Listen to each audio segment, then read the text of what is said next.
40 ఏళ్లైనా చదువుపై ఆశ చావలేదు. ఎల్ఎల్బి చదవాలన్న ఆకాంక్ష అలాగే ఉంది. కానీ అక్కడ దాకా వెళ్ళాలంటే ముందు ఇంటర్మీడియట్ పరీక్ష రాయాలి. ఆ ఎగ్జామ్ రాసేందుకు సిద్ధమయ్యారు మావోయిస్ట్ నేత.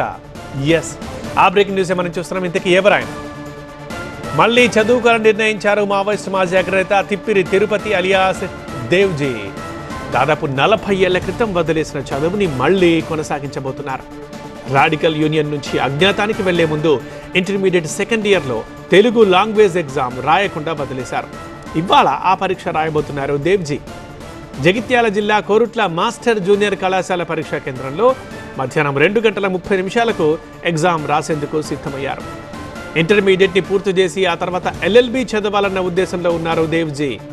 ఇవాల్టి ఎగ్జామ్ కోసం స్థానికంగా ఉన్న లెక్చరర్ దగ్గర కొద్ది రోజులుగా ట్యూషన్ వెళ్లారు దేవ్జీ.